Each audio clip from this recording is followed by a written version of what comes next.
There's a story that Ananda used to tell. It's a joke. I think he got it from Master, but I'm not positive. So there was a hunter who went out in his fishing boat every day to shoot ducks, probably. And so he would shoot a duck, and his dog was with him in the boat, a retriever, and the dog would jump out of the boat, and instead of swimming to catch the bird, he ran across the water.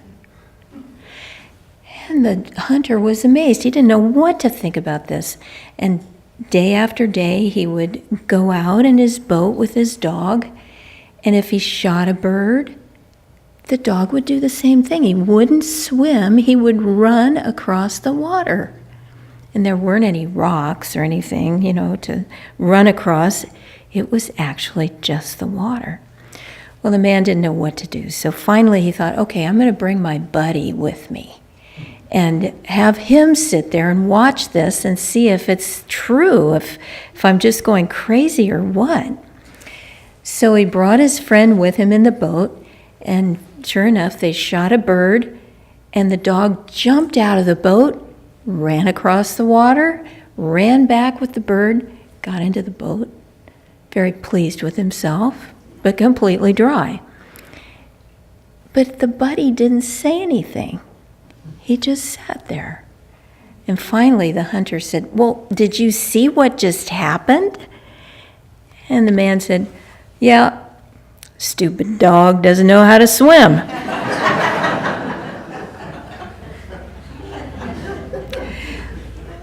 We are surrounded by miracles all the time, but do we notice them?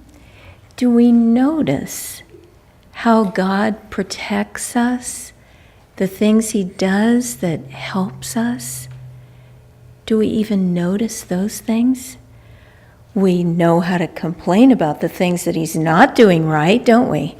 All the things that are unfortunate and painful and not the right thing, and the things we wish that were different. But do we notice what He does do? If we can trust that He knows what He's doing, it will be like in the Bible where that saying says, all things work together for good for those who love God. Everything works together for good. And if it doesn't seem that way, if it doesn't seem like everything's working out, well, it's not over yet. We don't know how it's going to turn out. Everything is for the best. There's a beautiful story that Rabindranath Tagore tells of a beggar who went out one morning to do his daily begging, and he saw in the distance coming down the road a magnificent chariot. And he thought, oh my goodness, this must be the king of all kings. And he was jubilant. He thought, oh my gosh, what if he gives me alms? What if he spreads his wealth in the dust? And sure enough, the chariot approached and stopped right before the beggar. And this mighty king smiled at the beggar, and he thought, oh, this is my golden day. This is my luck of my life. And the king smiling at him, but then the king extended his hand to the beggar, and he said, what will you give me? And the beggar thought, oh no, the king is begging from a beggar? What kingly jest is this? But he was standing in front of the king, so he looked in his little beggar's sack, and he found a tiny little grain of rice. He pulled that out and put it in the king's hand. And that night, when the beggar went to his little hut, he dumped out everything from his little beggar's sack onto the floor, and he saw gleaming there one little grain of rice that had turned to gold. And he wept bitterly. He thought, if he returns this for so little that I gave him, what would he have returned to me if I had dared to give him everything? Whatever we give to God turns to gold, in a sense. There's a story Swami told about a woman who, in this life, had very beautiful hands. And her hands were so exquisitely beautiful, the photographers would search her out and want to photograph her hands in their advertisements. And she could make a living just by photographing her hands. And it turned out that in a past life she had been a nun. And she had scrubbed the floors of the convent every day with devotion. And so what she had offered to God was made beautiful. Swami said that he was often told he had a beautiful singing voice, and he was told that in a past life he had devoted his time to singing devotional songs to God with great love. And so in this life, his voice was beautiful.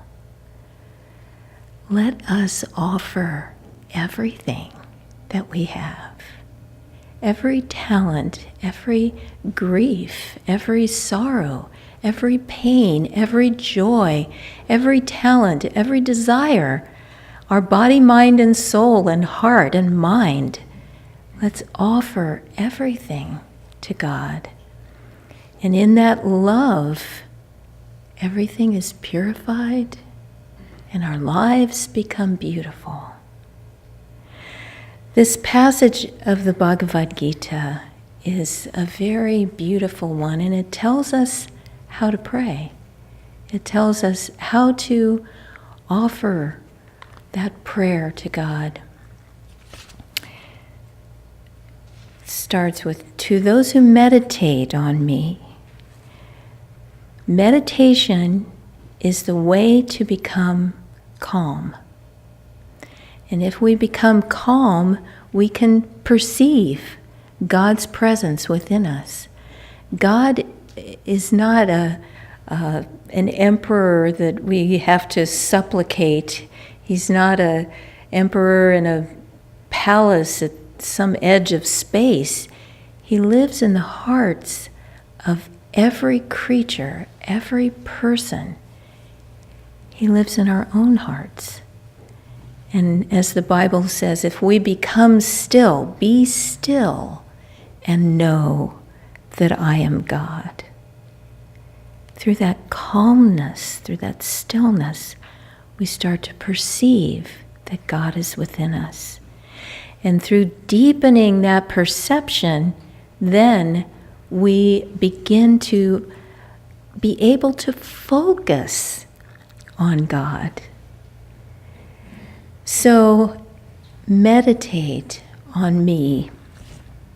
To those who meditate on me as their very own, not as some distant person, but as God dwelling within our own hearts, as the nearest beloved of our lives.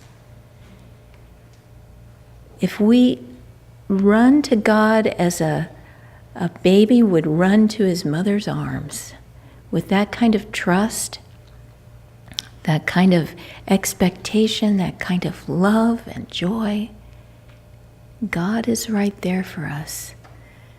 There's a beautiful passage in the Bible that I don't think I can quote exactly, but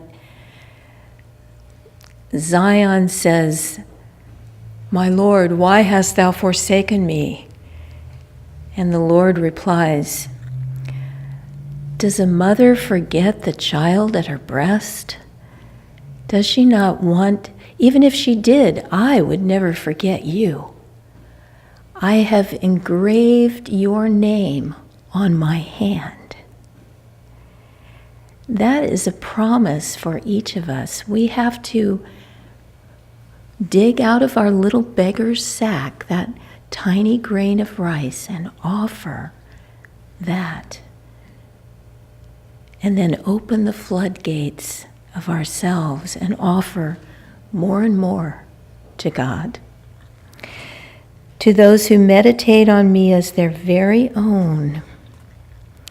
And the next line is, ever united to me by incessant worship. Ever united.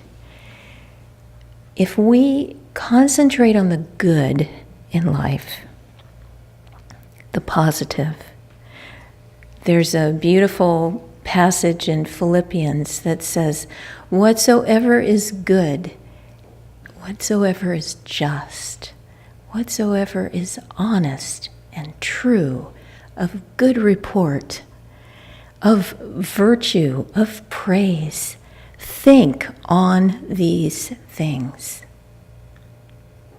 You won't find that on the news.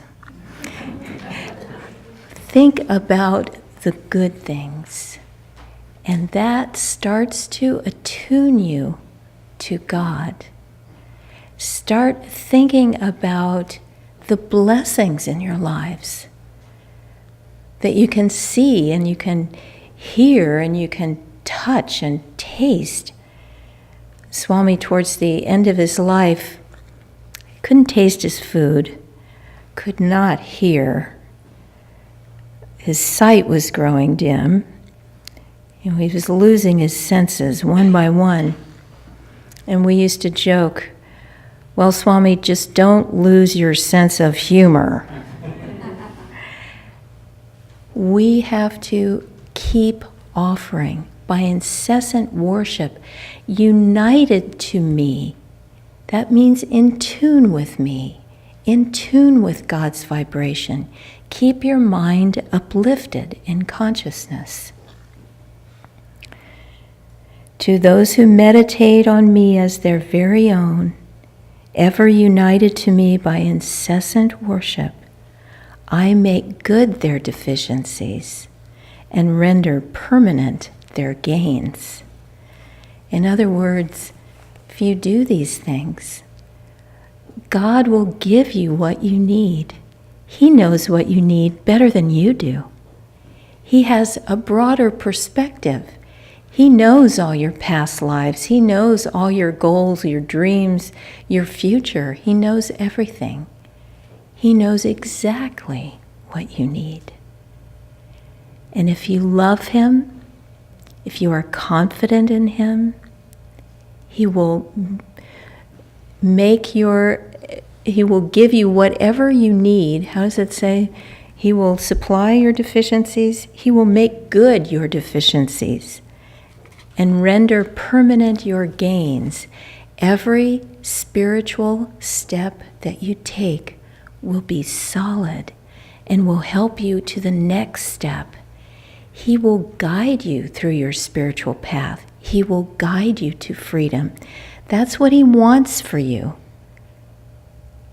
All we have to do is remember Him, and open our hearts and let Him in.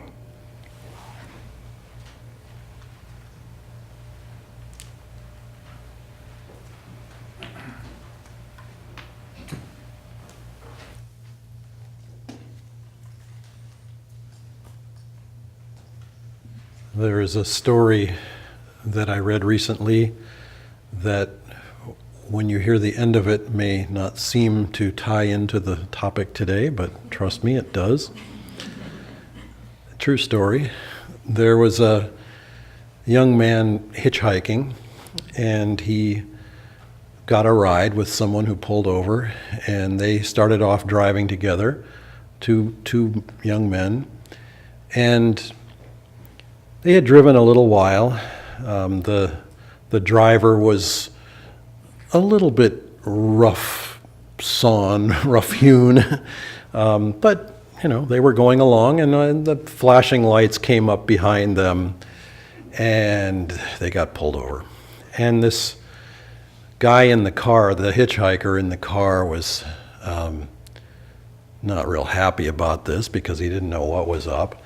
And the driver was starting to mutter to himself about, what is this? And he looked in the mirror, and then he really got annoyed, and he rolled the window down, and he started yelling at the cop who had pulled him over. Well, the cop was back there looking at himself in the mirror and sort of getting himself organized a little bit, and that just made the driver even more crazy, and he started swearing at him. And this hitchhiker just thought, should I make a break for it? Should I just run for it? I don't know what's going to happen here. I mean, this could get really, really ugly. And the policeman sort of straightened up when he heard this, string of obscenities, and he came walking over, and he very calmly lowered himself to the point where he was looking eye to eye with the driver of the car, who had now gotten back from outside the window of the car and was back sitting inside the car. And he just said to him, "What time are we supposed to go over to Mom's tonight? I have her birthday cake in the office."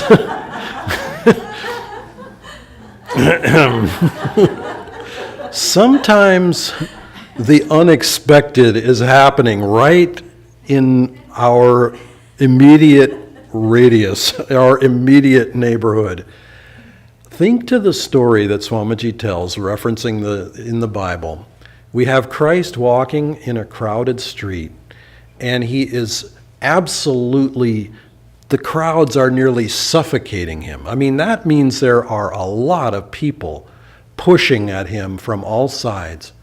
How many of them were aware of what just happened between this woman coming up to him and touching the hem of his cloak? I would imagine very few, because she herself was trying to be quiet and trying to be hidden and not known or seen, but he perceived it. If we think of the reality of her life, put ourselves in her position for a moment, it's miraculous that she's even alive at all. 12 years of having a hemorrhage? I mean, that to me says severe anemia. I mean, I'm not a doctor. I don't claim to understand these things, but it says to me she probably had a pretty rough 12 years. Maybe we could even extend that to be a pretty rough entire life. And yet, she was able to attract that kind of experience from Christ. How? How could it be? Well, for one thing, she had to have a certain amount of willpower just to stick through 12 years of this kind of experience. She also had to have some kind of receptivity, attunement, radar. I worked with someone for some years who was amazingly gifted in many, many ways. And he was gifted in another way that was equally amazing, but was rather in a different sense. He had a gift for being oblivious to what was going on around him. And it just astonished me. The email would go around to everybody, and either it didn't get into his computer, it ended up in the spam folder. He got the email, but he didn't understand it the way everybody else did. I mean, it was just a gift for not knowing what was going on. And I suppose that in a sense it was the gift of focus, because he just wasn't interested in anything that could even be remotely construed as gossip or sort of daily news, daily updates, daily whatever. But I mean, some of that was actually important. By contrast, this woman had to have felt something, had to have been on a certain wavelength. She had to have been in tune somehow with the fact that something was about to happen or could happen. She had derived no benefit from anybody's treatment. That means she must have tried. She must have tried for healing in various ways, and it hadn't come to her, but she hadn't lost hope yet. How many times in our lives have we called out, have we needed some kind of healing and felt like it hadn't come to us yet? There is real effort involved in preparing oneself to receive to the degree that she could do, that she did do. She was oblivious to all the commotion around her. She must have been. She somehow navigated her way through this crowd, which must have taken a fair amount of energy to get right to where Christ was. But yet she didn't want to disturb him. She didn't want to call attention to herself. She just touched the hem of his cloak, and she was healed. It reminds me of another story in the Bible where Christ is encountering a Roman soldier, a Roman officer. He may have been a centurion, because his encounter with Christ is this man comes to him and says, I am the commander of many people. I say to this one, go to that place, and he goes there. I say to this other one, come back, and he comes back. They do what I tell them to do. And he basically says to Christ, I am here on my servant's behalf. My servant needs healing. You also are a commander, a much higher commander than I am. If you say the word, you don't even have to come to my home. Just simply say the word, and I know my servant will be healed. And Christ marveled at the faith that this man had, and he said, go in peace, your servant is healed. And he was. He didn't even need to make the trip. Usually people will sort of think, oh, well, let's get the doctor to come, let's have some physical manifestation of it. But it's that receptivity. And in both cases, at least my memory in the other case is that Christ said, your faith has healed you. Or numerous times in the Bible, he would say, your faith has made you well.